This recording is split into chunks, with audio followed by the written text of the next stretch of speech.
되어지는데 성경을 보는 구도 속에서 항상 우리는 성경 창세기에서부터의 역사서를 바탕에 놓고 성경을 보아가야 한다는 말씀을 제가 항상 드립니다. 제가 아까 찾아보려고 했던 그 부분도 그분이 일면식도 없는 분이지만은 성경을 깊게 또 이렇게 통찰적으로 살펴가는 부분에 있어서 그걸 기본에 놓고 있는 사람이면 누구나 다 성경을 볼 수 있는 그렇게 보아가는 그런 구도가 있습니다.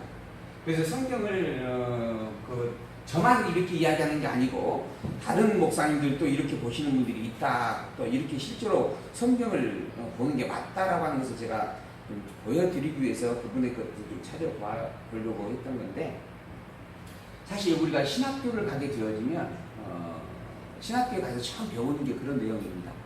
성경의 가장 기본적인 구조가 무엇인가라고 하는 거예요. 그 구조의 가장 기본의 패턴이 항상 성경은 두 개라고 하는 거죠. 구약성경과 신약성경은 구성이 되어져 있다. 이 구약성경은 39권이고 신약성경은 27권으로 되어져 있다. 이 구약성경은 세 개의 파트로 나누어진다. 이게 바로 역사서고, 그리고 이게 시가서고, 그리고 이게 선지서다 하는 겁니다. 신약성경은 크게 복음서, 그 다음에 성경의 사역서, 그러고 난 다음에 또한 요한계시록의 계시서, 이렇게 또 이렇게 나눠질 수가 있습니다. 이게 이제 사역의 복음, 이렇게 편지라고 이야기해요. 편지글, 복음서라고 하는 복음에 대한 내용을 담고 있는 교훈에 대한 내용들인데, 이러한 내용으로 해서 또 신약성경도 구별이 되어집니다. 근데 이제 우리는 크게 그냥 예수 그리스도에 대한 증거, 성령에 대한 증거, 이렇게 지금 기록을 하고 있죠. 예수님께서 오셨고, 오신 예수님께서 내가 그리스도다, 나는 그리스도다, 이게 지금 굉장히 중요한 말입니다. 나는 그리스도다. 복음서 마태복음에서부터 시작을 해서 이제 우리가 이제 곧 살펴보게 될 건데, 마태복음은 내가 바로 하나님의 아들로, 하나님의 아들의 직분을 가지고 있다. 그래서 직분이라고 하는 거예요. 직분. 왕과 선지자와 제사장이라고 하는 직분이 내게 있다. 근데 이 왕과 선지자와 제사장의 직임은 이 역사성경 속에서 하나님께서 기름을 부어서 구별한 자예요. 기름 부음으로 구별해 준 자를 가리키는 겁니다. 이 하나님께서 구약성경에서 기름을 부어 구별한 자는 딱 세 종류밖에 없습니다. 처음에는 제사장이었죠. 제사장. 두 번째는 선지자입니다. 그리고 세 번째는 이제 다윗 왕을 세울 때 기름을 부어서 구별을 합니다. 이걸 우리는 나시린이라 이렇게 또 이야기를 하죠. 나시린. 이러한 기름 부음을 받는 존재가 하나님께 특별히 구별하여 하나님의 백성이다라고 인침을 받은 존재가 구약성경 속에서 있었는데, 그런 왕과 선지자와 제사장의 직분으로 내가 왔다라고 하는 겁니다. 나는 그리스도, 이 그리스도가 기름 부음 받은 자라는 뜻이에요. 기름 부음 받은 자.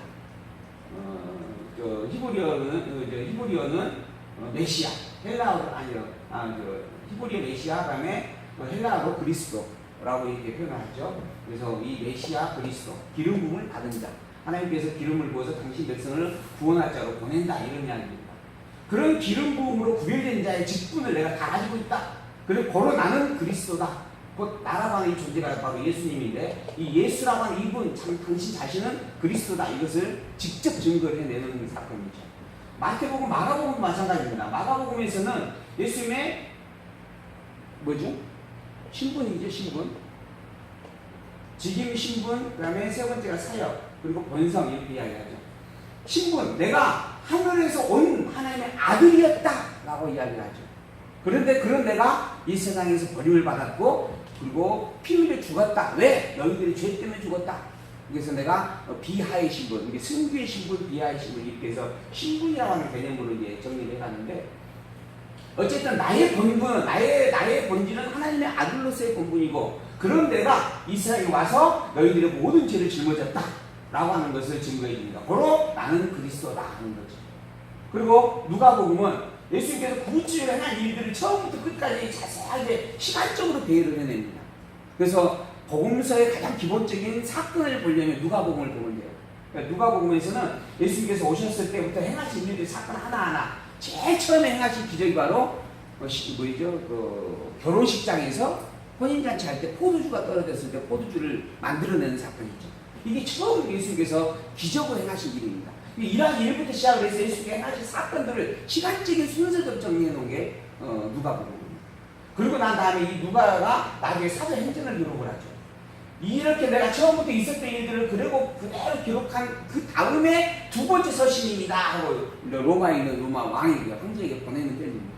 이게 사도행전 예수님께서 오셔가지고 이렇게 행하신 일들, 그리고 십자가에 죽으셨고, 그리고 난 뒤에 이제 성령이 오셨는데, 성령이 오고 난 다음에 일어난 모든 사건들, 제자들이 사도들이 픽업이 되어지고, 그리고 그 사도들을 통해서 예루살렘 교회가 세워지고, 그리고 그 사도들이 행하였던 실제적인 일들, 그리고 결국 사도 바울이 로마에까지 가게 되는 일들을 자세히 기록해 주는 거죠. 그래서 이 사도행전도 역사적인 사건을 시간적 배열로 기록을 하고 있습니다. 그래서 누가 기록자와 사도행전 기록자가 같은 사람이에요. 그리고 난 다음에 마지막 본성으로서의 마지막 이 모든 내용의 총 정리를 해줍니다. 그래서 요한복음에서는 나의 본분이 근본에 하나님이다라고 이야기를 하면서 시작하죠. 나의 본질의 근본은 하나님이다. 나는 하나님과 함께 계셨고, 하나님으로 말미암았고, 하나님을 통하여서 이 땅에 왔고, 더불어 또한 내가 하나님 보좌 우편에 앉아있다. 그런 존재예요. 그래서 여기는 근본이 곧 하나님으로 시작합니다. 그래서 요한복음에서 나와지는 그 족보에 대한 기록의 내용을 보게 되어지면 하나님까지 이제 연결되어지는 것을 우리가 볼 수가 있어요. 이런 내용으로 이 모든 복음서의 주제가 뭐냐면 내가 바로 그리스도다라고 하는 것에 대한 증거의 내용이죠. 그런 그리스도의 증거 내용을 근거로 삼고 있는 내용이 바로 구약의 역사적인 내용입니다. 구약의 역사서요. 구약의 모든 사건들을 통하여서 구약에 이러한 일들이 있었지, 이러한 일들은 구별한다는 뜻인데, 구별한다라고 하는 그 섭리를 내가 가졌다라고 하는 것에 대한 증거다. 내가 그리스도의 증거가 뭔가? 구약의 제사장에게 기름 부어서 하나님의 백성을 삼았던 것처럼, 구약의 선지자를 기름 부어서 하나님의 특별한 백성으로 삼았던 것처럼, 구약의 왕을 기름 부어 하나님의 백성을 삼았던 것처럼, 나에게 이러한 기름 부음의 직분이 있다. 고로 내가 그러한 약속대로 온 그리스도가 틀림없다. 나 이외에는 그리스도가 없다. 이 말을 해주는 거예요. 이게 복음서입니다. 그러한 내용을 직임과 신분과 사역과 본성을 통하여서 아주 자세하게 반복해서 확인을 해줍니다. 그래서 우리가 그리스도가 누구인지를 알려면 그리스도에 대한 증거에 대한 약속을 담고 있는 구약 성경을 알아야만 됩니다. 우리가 어떤 약속을 했어요. 제가 옛날에 그런 하나의 이야기를 해드리는데, 제가 하지영을 만나기 전에 편파를 했다 그랬잖아요. 편파. 기억나시죠? 내가 이야기했던 거 또 잊어먹었어요?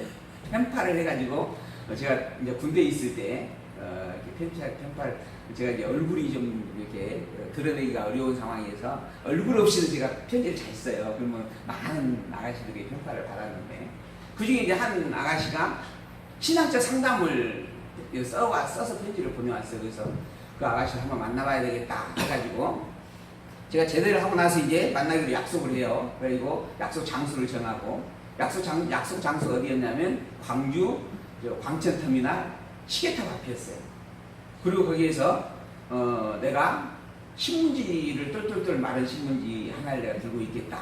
뭐 이런, 그리고 내가 어떤 모자를 쓰고 있다. 이제 이러한 부분의 이야기를 미리 이제 전화상으로 이야기를 했죠. 처음 보니까 얼굴을 본 적이 없으니까. 그러고 나서 딱 그 약속 장소를 가가지고 만났어요? 못 만났어요?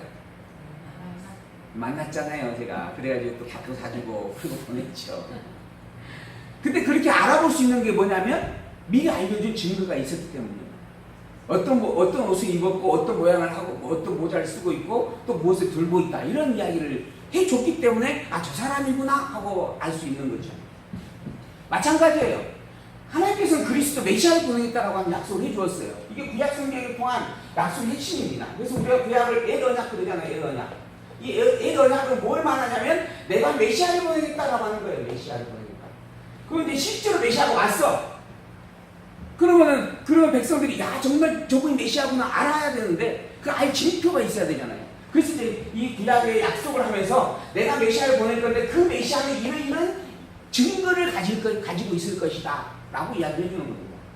그런 내용들을 자세하게 기록을 해주고 있는 사건들이 구약의 사건들이고, 그러한 내용들로 오셨어요. 그래서 복음서 특히 마태복음에서는 그 구약에 예언되어 있던 사건들에 대한 내용이 굉장히 많이 인용이 되고 반복됩니다. 라마에서 외치는 자의 아픈 소식이 있을 것이다. 또 피신을 해서 애굽으로 도망갈 것이다. 또 그는 갈대아 사람이라고 불림을 받을 것이다. 뭐 이런 이야기들이 구약의 복음서에 마태복음서에 아주 계속 반복되어져 나오는 거예요. 왜 그렇게 나오는 건가? 그 예언이 누구를 가리키냐면 메시아를 보낼 때 메시아가 그런 일을 겪을 것이다라고 하는 약속의 말씀을 담고 있기 때문에 그랬던 거예요. 실제로 구약 성경, 구약 사건에서는 구약 시대의 사건에서 그런 일들을 다 겪어요. 실제 있었던 역사적 사건입니다. 근데 그 역사적 사건 속에 담고 있는 약속이 뭐냐면 그러한 그러한 증거를 가진 이가 이 세상에 올 것이고 그러한 증거를 가진 그분만이 메시아요 그리스도가 틀림없다라고 하는 것이었어요. 그래서 예수님께서 오셔가지고 예수님께서 잉태되어졌어요. 그리고 비열을 보고 공방박사들이 찾아왔죠. 그리고 난 다음에 헤롯 왕이 대학살을 자행하는 거예요. 왜 그랬는가? 구약에 그런 일들이 예언이 되어져 있었거든요. 그런 말미암아 예수님이 애굽으로 도망가요. 그리고 나서 애굽에서 또 뭐죠? 자기의 원래 본 고향으로 가지는 못하고 갈릴리에 가서 갈릴리에서 살게 되어집니다. 왜 이런 일들이 일어나는가? 그게 구약이 다 약속된 일들이기 때문에 그래요. 그래서 저분이 그리스도가 틀림없구나 라고 모든 사람들이 보고 확인할 수 있게 되어졌다라고 하는 거예요. 그런데 사실 그렇게 확인되어지기 이전까지 백성들이 원했던 메시아는 누구였냐면 로마의 핍박 속에서 자기를 구해줄 왕이었습니다. 그러니까는 내가 그리스도다! 이거는 하나님의 아들이라는 이야기거든요. 라고 이야기하니까는 헛소리하지 마라 해가지고 십자가에 내가 죽여버리는 겁니다. 그리고 난 다음에서야 성령이 오셔가지고 그분이 바로 그리스도야 라고 하나하나 가르쳐주는 거예요. 그래서 베드로가 그걸 깨달아 알기 전에는 3번이나 부인을 하잖아요. 3번이나 부인을 했어요. 근데 그리고 난 다음에 죽고 부활하시는 사건을 통하여서 이제 확증이 된 겁니다. 그분이 그리스도가 틀림없었구나. 그래서 이제 자기 생명을 내려고 이제 증거하기 시작을 하는 거예요. 이러한 확증의 신앙들, 그러한 신앙들은 증거를 통하여서 성립이 되어져 간다라고 하는 것을 우리가 또 생각을 해볼 수 있습니다. 이번 주에는 제가 참 아픈 충격적 사건 하나를 기억을 하게 되어지는데 아마 여러분도 뉴스 봤을 거예요. 무슨 나라? 라오스? 라오스 말고 라오스 SK 댐 터진 거 말고 저는 그런 게 별로 관심이 없어요. 근데 한 가지 뭐였죠? 무슨 낙원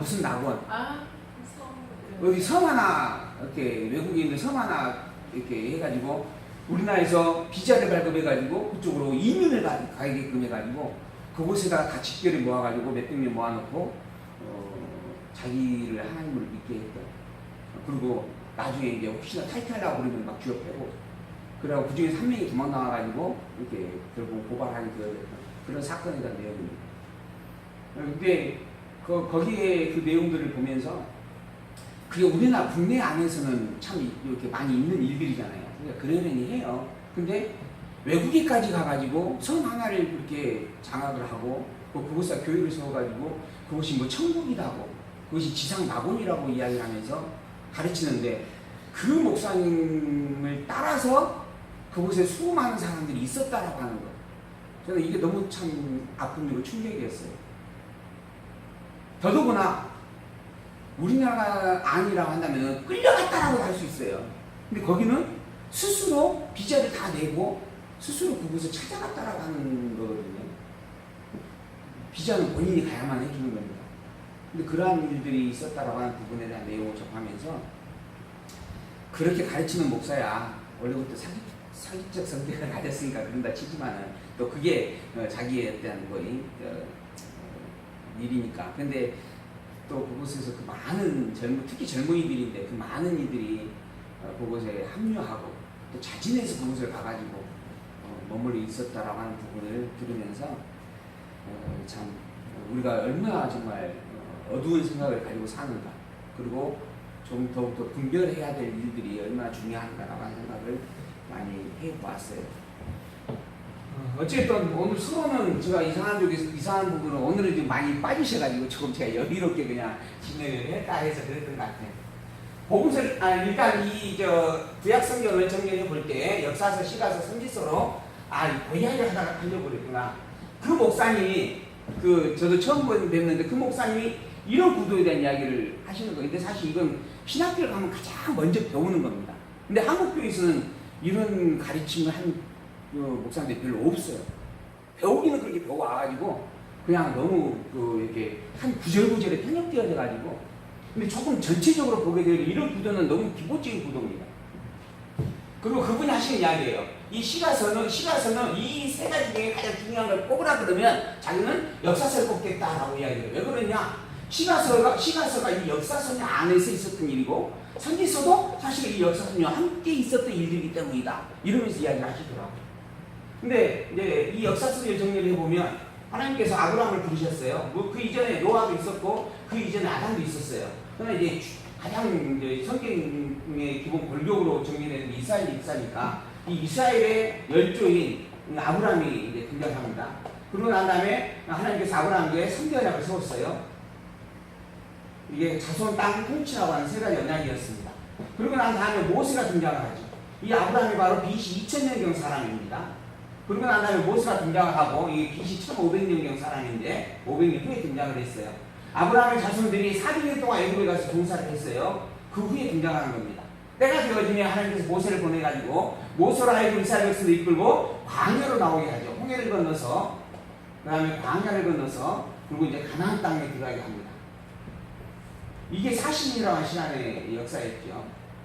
그리고 난 다음에 이 가나안 땅 들어가서 이스라엘 백성들이 사사시대를 거치게 되어집니다. 이 사사시대의 마지막 결론이 뭐일까요? 기억하시죠? 사사시대의 마지막 결론. 사사기설을 보면서 마지막으로 나와지는 말씀이 있어요. 왕이 없습니다. 이게 사사시대, 모세로부터 시작해서 사사시대까지 가지는 과정 속에서 하나님께서 증거하고자 하는 말씀의 핵심이 뭐냐 그러면 왕이 없었다라고 하는 증거하기 위한 거예요. 증거. 그래서 이제 마지막 왕이 없었다라고 선포하고 난 다음에 왕을 세워줍니다. 그게 룻기서예요. 다윗이다라고 하는 인물을 등장을 시키죠. 룻기서에서 갑자기 다윗이라고 하는 그 족보가 시작이 되어집니다. 왜 그랬는가? 하나님께서 유다지파에서 왕을 세워주겠다. 그런데 그 다윗이 바로 내 마음에 흡족한 자다. 그래서 다윗이 등장을 하는 겁니다. 그리고 나서 그 다윗이 왕이 되어지고 다윗의 아들 솔로몬이 그 왕위를 잇게 되어지죠. 그러다가 솔로몬의 아들 르호보암 시대에 르호보암과 여로보암으로 말미암아 나라가 둘로 쪼개졌습니다.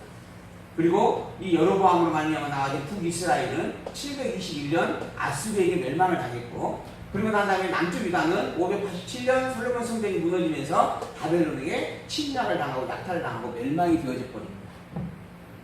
그때 하나님께서 다니엘을 통하여서 세상 나라에 대한 이야기를 예언으로 선포하죠.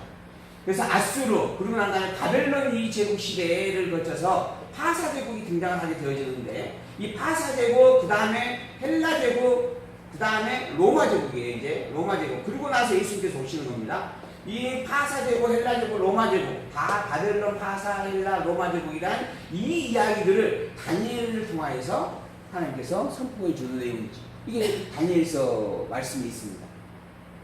그리고 난 다음에 하나님께서 이러한 역사 섭리 속에서 예수님이 오실 때까지 그 구체적인 과정들에 대한 내용이 핵심적으로 현재 바벨론에게 포로로 끌려가게 될 유다 백성들과 그 다음에 북쪽 이스라엘, 즉 아수르에게 멸망되어가는 북쪽 이스라엘을 향하여서 책망하시고 진노하시고 회복해 주실 것에 대한 말씀을 확인을 해주는 내용들이 소선지서 내용들입니다. 이게 소선지서는, 이게 대선지서를 통하여서는 이미 아수르, 바벨론, 파사, 헬라, 로마 제국까지 다 선포를 해 주었어요. 그리고 난 다음에 소선지자 12명을 통하여서 구체적으로 이 시대와 이 시대에 있을 일들에 대하여서 이제 확인을 해 주는 겁니다. 왜 그러시는가?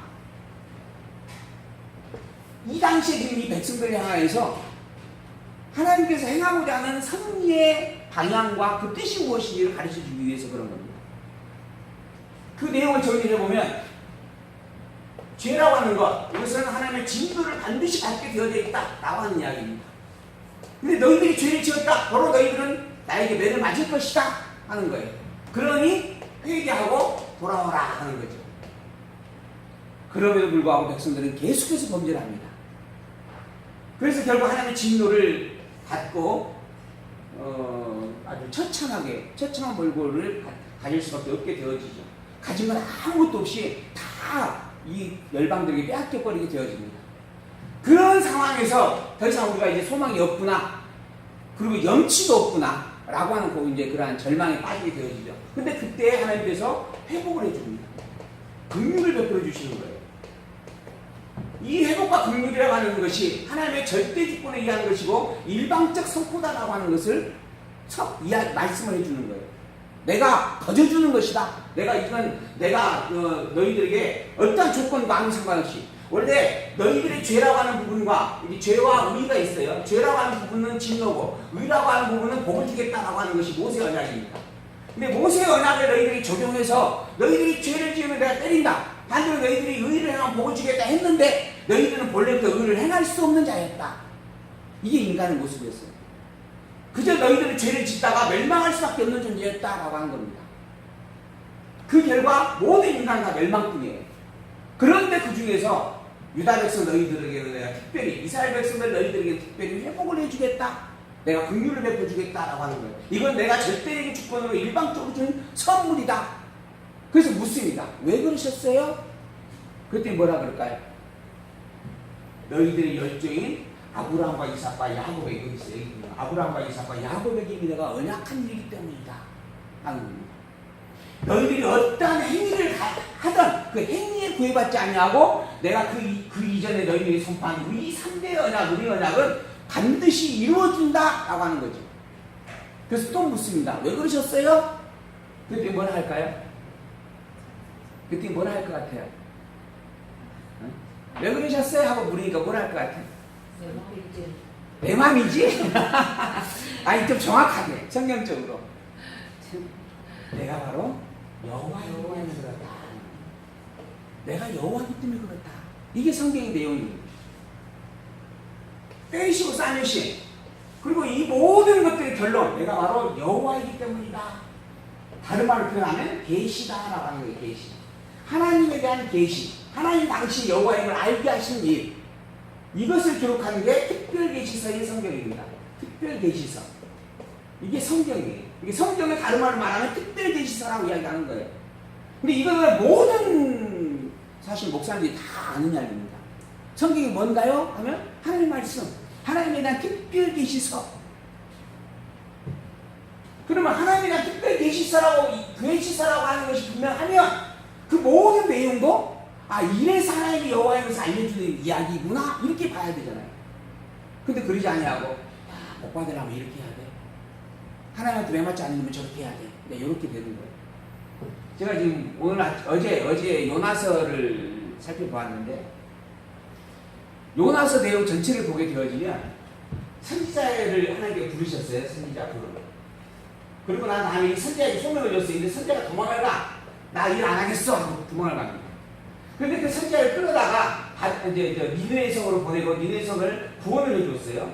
구원을 해주자 이 선지자가 불평불만을 해요. 그 선지자를 통하여서 하나님께서 한마디 하시죠.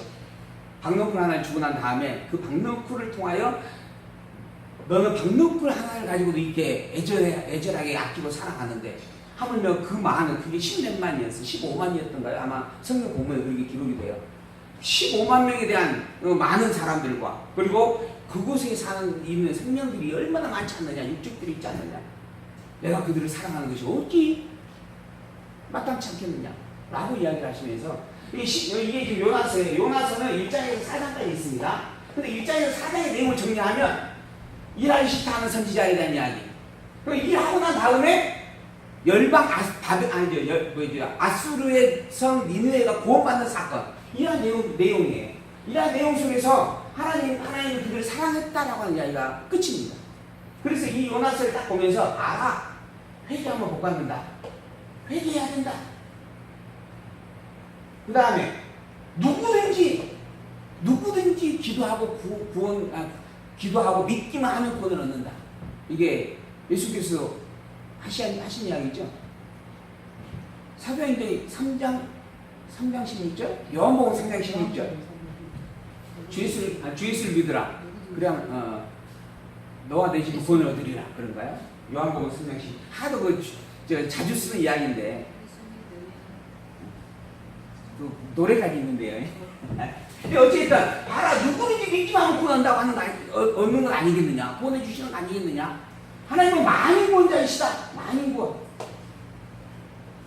그래서 하나님께 구원받으려면 인간과 신은 인간과 신은 합력해야 된다. 이런 내용들이 되는 거예요. 요나서 1장에서 4장만 보면 그렇습니다.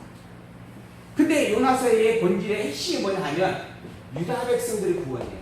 유다 구원, 선포. 무슨 말이냐면 하나님께서 하신 말씀이에요. 봐라, 저들 이방인입니다. 니느웨 사람은 이방인이에요. 아수르 사람입니다. 그리고 지금 현재 이 당시가 언제냐면 721년 아수르에서 북이스라엘이 멸망되어져가는 상황이에요. 그러니까 요나가 화가 난 거예요. 이 북이스라엘 이제 하나님의 백성을 지금 멸망시키는 자들인데 왜 그들을 구원해 주시겠다고 하시는 겁니까? 나 그 일 못하겠습니다. 그렇게 도망을 가는 거죠. 그런 상황 속에서 하나님께서 이런 이방인, 네가 그렇게 미워하고 싫어하고 있는 그런 이방인조차도 내가 구원을 해줄 건데, 하물며 내가 내 백성이여 내 성민이라고 치면 유다 백성들, 그리고 이미 내가 구원해 주겠다고 약속한 그 약속을 가진 자들, 그들을 구원하는 것이 지극히 당연하고 마땅하지 않겠느냐. 이 이야기를 하고 싶은 게 요나서의 핵심입니다. 그래서 요나서의 주제를 찾아보면 백성에 대한 구원입니다. 근데 그걸 알아보지 못하고 그냥 요나서 자체의 내용만 보게 되면, 봐라, 회개하면 누구든지 구원을 얻는 것이다. 하나님은 모든 인간을 다 구원하고 싶었는데 인간이 믿지 않아서 하나님께서는 동아줄을 내려주셨는데 인간이 그 동아줄을 잡지 않았기 때문에 구원 얻지 못한 것이다. 목사님 성경에는 누구든지 아직도 누구든지 가지고 이는 저를 믿는 자가 이제 그거는 여기 본문을 보면서 구체적으로 살펴볼 건데, 그 말의 뜻을 누구든지라고 하는 의미의 만인 구원을 가지고 풀어내는 부분들이 있다 해서 제가 이야기를 드리는 거예요. 그런 식으로 연결지어져서 그렇게 성경을 보는 일이 있다는 거예요. 근데 이렇게 보는 게 과연 맞느냐라고 하는 이야기를 제가 드리고 싶은 거예요. 이렇게 보는 게 틀렸다는 겁니다. 그냥 그 본문만 보게 되어지면, 요나서 본문만 보게 되어지거나 또는 한 구절만 보게 되어지면 이런 이야기를 할 수 있는 내용이에요.